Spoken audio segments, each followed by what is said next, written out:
تا حالا فکر کردی چی به سر قهرمانای ملی میاد بعد از اینکه دشمناشون رو شکست میدن؟ همیشه پایان داستان‌ها اون چیزی نیست که ما توی کتاب‌ها میخونیم. امروز قراره داستانی رو بگیم که شاید کمتر کسی به جزئیاتش پرداخته باشه.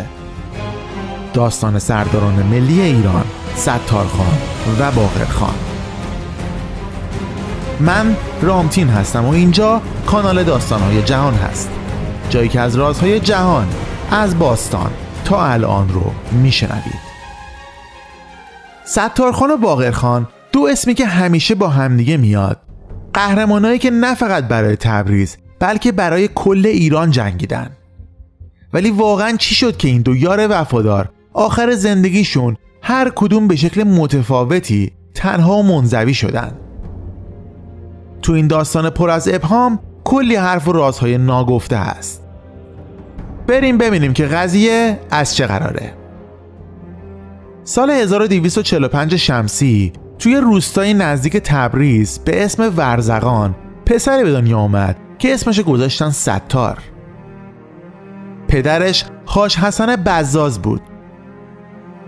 اون پارچه فروش بود و ستار از همون بچگی تو کار پدرش کمک میکرد.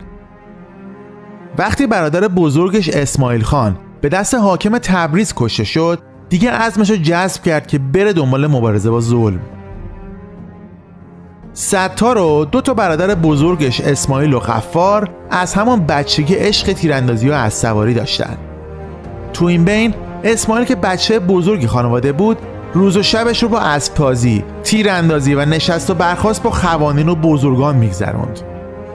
این سرکشی‌هاش باعث شد که بالاخره به خاطر اعتراض به حاکم وقت دستگیر و محکوم به اعدام بشه.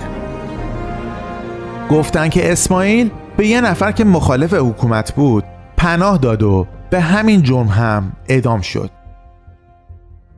این ماجرا ستار رو خیلی به هم ریخت، چون اسماعیل به خاطر مخالفت با ظلم و فساد تو منطقه تو چشم حاکم تبریز حاجی علی خان تبریزی که معروف به حاجی آقا بوده اومده بود. و حاجی آقا هم که آدم خیلی ظالمی بود، چون میترسید اسماعیل خان تهدیدی برای قدرتش بشه دستور کشتنش رو داد.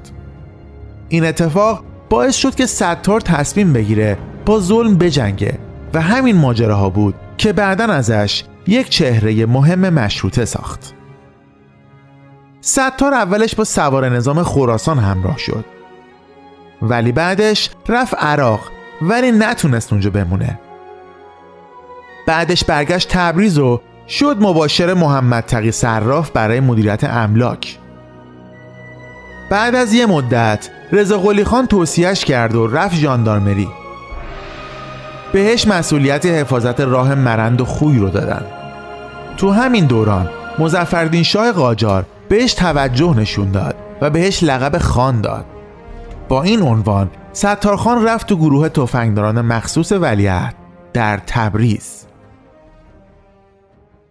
باقرخان هم که به سالار ملی معروف بود، مثل ستارخان از محله‌های پایین شهر تبریز اومده بود. از همون جوانی وارد گروه‌های لوتی و مبارز شد و با شجاعت و غیرتش خیلی زود تو تبریز معروف شد.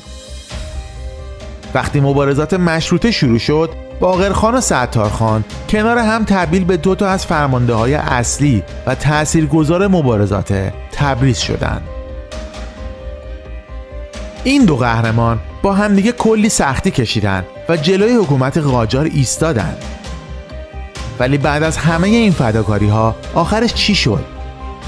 چرا اینجوری تنها شدن؟ داستانش رو تو ادامه براتون میگم.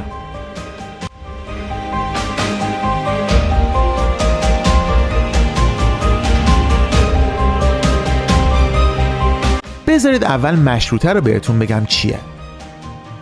مشروطه یک جنبش بزرگ تو ایران بود که آخرای دوره قاجار اتفاق افتاد. هدفش این بود که حکومت از حالت استبدادی و خودکامگی در بیاد و تبدیل بشه به یه حکومت قانون مدار و مشروطه. تو این جنبش مردم، روشنفکرها، بازاری‌ها و حتی بعضی از روحانی‌ها با هم متحد شدند و از شاه خواستند که به جای اینکه هر کاری دلش میخواد بکنه یک مجلس تشکیل بده و طبق قانون مملکت رو اداره کنه. این حرکت باعث شد تو سال 1285 شمسی مجلس شورای ملی تشکیل بشه و شاه مجبور بشه از قانون پیروی کنه، نه اینکه هرچی خودش بگه. مشروطه یعنی اینکه شاه به جای حکومت مطلقه، باید طبق قانون و با نظر مردم و نماینده هاشون کار کنه. البته این جنبش پر از فراز و نشیب بود و کلی درگیری و جنگ داخلی هم داشت، ولی در نهایت تونست یک تغییر بزرگ تو سیستم سیاسی ایران ایجاد کنه. تو سالهای نزدیک به مشروطه اوضاع ایران خیلی خراب بود. محمد علی شاه قاجار که حسابی مستبد بود مجلس رو به توپ بست و آزادی خواهان رو سرکوب کرد. تو این شرایط تبریز شد مرکز مقاومت علیه استبداد. ستارخان و باقرخان هم تو این مبارزه تو تبریز حسابی نقش داشتن و با همدیگه جلوی نیروهای دولتی ایستادن و نذاشتن تبریز اشغال بشه. تو اون مدت اوضاع تو تبریز هم خیلی سخت بود. تبریز رو 11 ماه تموم سپاه دولتی محمد علی شاه قاجار محاصره کرده بود و نمیذاشتن هیچ آذوقه‌ای وارد شهر بشه. اوضاع مردم خیلی سخت و طاقت فرسا شده بود، طوری که مجبور شده بودن حتی یونجه و علف بخورن تا زنده بمونن. ولی ستارخان و باقرخان با تمام وجود تلاش کردن تا شهر رو از دست دشمن نجات بدن. بعد از ماه‌ها که تبریز تو محاصره بود، بالاخره قوای روسیه با موافقت دولت انگلستان و محمد علی شاه از مرز رد شدند و به سمت تبریز حرکت کردند و راه جلفا رو باز کردند. اینجوری محاصره شهر تموم شد و سربازای دولتی شاه و خوانین مخالف مشروطه از دور و بر تبریز جمع شدند. با این اتفاق نقش ستارخان و باقرخان تو دفاع از مشروطه تو تبریز به پایان رسید. وقتی مشروطه خواهان به رهبری سپهدار تنکابنی و سردار اسعد بختیاری تهران رو فتح کردند، ستارخان و باقرخان تو تبریز درگیر مقاومت در برابر نیروهای دولتی بودند.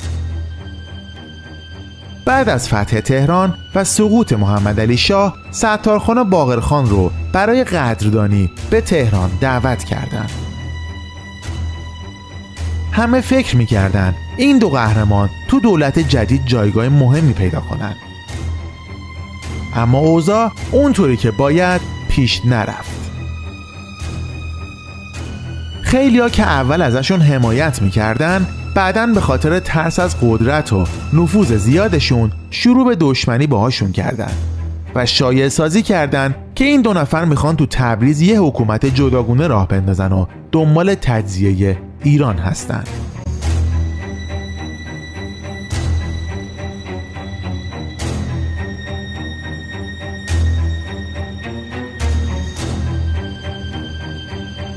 از اون طرف مهدی قلی خان هدایت که به مخبرالسلطنه هم معروف بود دوباره استاندار تبریز شد. اون اولین بار در سالهای پیش از مشروطه هم والی آذربایجان بود.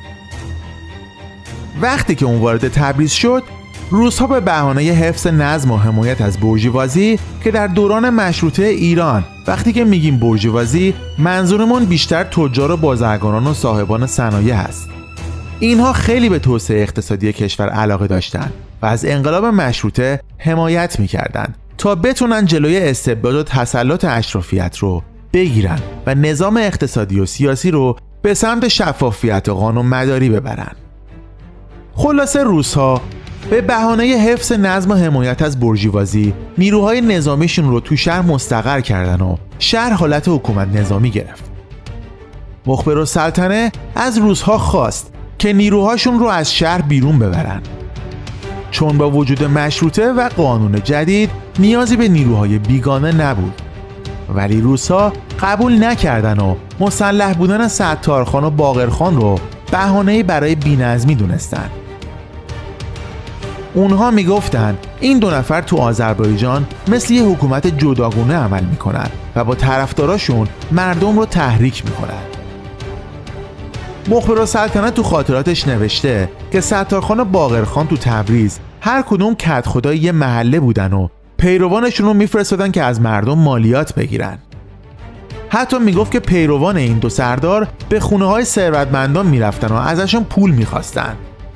این وضعیت باعث شده بود که خیلی از مردم برای پیدا کردن آرامش برن اطراف کنسولگری‌های روسی خونه اجاره کنن. این اوضاع باعث شد که مخالفان ستارخان و باقرخان تو تبریز بیشتر بشن و تبلیغات زیادی علیهشون را بندازن. بالاخره با وساطت سردار اسعد بختیاری و آخوند خراسانی قرار شد این دو سردار تبریز رو ترک کنن تا اوضاع شهر آروم بشه. ستارخان و باقرخان همراه با پیروان و نیروهای مسلح خودشون راهی تهران شدند و بعد از یک هفته به تهران رسیدند. بعد از مدتی مجلس مشروطه قانون خلع سلاح رو تصویب کرد. اول ستارخان و باقرخان قبول کردند ولی بعدش پشیمون شدن و حاضر نشدن اسلحه هاشون رو تحویل بدن. این مخالفت نتیجه ای نداشت و دولت مشروطه با زور اسلحه ها رو ازشون گرفت. اینطوری شد که ستارخان و باقرخان که روزی قهرمان مشروطه بودن از صحنه سیاسی کنار گذاشته شدن و دیگه نقشی تو معادلات نداشتن. ماجرای خلع سلاحشون هم خیلی تلخ و دردناک بود. یپرم خان ارمنی، یکی از رهبران نظامی انقلاب مشروطه ایران، با 3000 نفر نیرو باغ اتابک رو که محل استقرار ستارخان و باقرخان بود محاصره کرد. چند بار ازشون خواستن باغ رو تخلیه کنن ولی قبول نکردن و در نهایت به باغ حمله شد. تو این حمله ستارخان از ناحیه پا تیر خورد و به شدت مجروح شد، در حالی که باقرخان با تسلیم شدن زنده موند. اما از اون به بعد هر دو به نوعی تو حصر خانگی بودن. بعد از این ماجرا ستارخان به خاطر زخمی که برداشته بود خونه نشین شد و حالش روز به روز بدتر شد تا اینکه تو سال 1293 شمسی در تهران از دنیا رفت. باقرخان هم که خلع سلاح شده بود روحیش رو از دست داد و بعد از مدتی رفت قفقاز، ولی اونجا هم بهش بیمهری شد و تو سال 1295 تو شهر گنجه جمهوری آذربایجان به شکل مشکوکی به قتل رسید. یعنی میشه گفت توسط گروهی از دزدان و راهزنان مورد حمله قرار گرفت و کشته شد. هر دو قهرمان آخرشون مثل خیلی از قهرمانای دیگه تنها و منزوی تموم شد. درباره مرگ ستارخان و باقرخان کلی حرف و حدیث وجود داره. بعضیا میگن که این دو نفر رو به قتل رسوندن و همه این ماجراها فقط بهانه بود که اونا رو از صحنه خارج کنن. یه عده دیگه هم میگن که دولت مشروطه از ترس محبوبیت زیادشون میخواست اونا رو حذف کنه. حتی بعضیا معتقدن که روس‌ها که اون موقع نفوذ زیادی تو ایران داشتن از حضور این دو قهرمان تو تبریز میترسیدن و با هماهنگی بعضی از افراد دولت این نقشه رو برای حذفشون کشیدن. هرچند شواهد دقیقی برای این نظریات وجود نداره، ولی چیزی که مشخصه اینه که ستارخان و باقرخان مثل خیلی از قهرمانای دیگه بعد از پیروزی تو میدون نبرد تو میدون سیاست شکست خوردن. از زندگی ستارخان و باقرخان میتونیم کلی درس بگیریم. اول اینکه شجاعت و مبارزه همیشه تحسین نمیشه و ممکنه بعد از پیروزی همونایی که براشون جنگیدی تو رو به حاشیه ببرن. دوم اینکه تو هر مبارزه‌ای اتحاد و همبستگی خیلی مهمه. این دو نفر با همدلی و همکاری تونستن تبریز رو نجات بدن، ولی اختلافات بعد از پیروزی باعث شد خیلی زود منزوی بشن. و در نهایت اینکه تاریخ رو باید از زوایای مختلف دید و شاید چیزی که الان به عنوان حقیقت تاریخی شناخته میشه فقط بخشی از واقعیت باشه. پس باید همیشه دنبال حقیقت بگردیم و پرسشگرانه به تاریخ نگاه کنیم. اگر شما هم به داستان‌های تاریخی و رازهای ناگفته علاقه دارین، هر 2 کانال ما رو سابسکرایب کنین و زنگوله رو بزنین تا هیچ کدوم از ویدیوهای ما رو از دست ندین. نظرتون رو درباره زندگی ستارخان و باقرخان برامون بنویسین. فکر میکنین تاریخ با این قهرمانا عادلانه رفتار کرده؟ حتما دیدگاهاتون رو تو بخش کامنت با ما به اشتراک بذارین.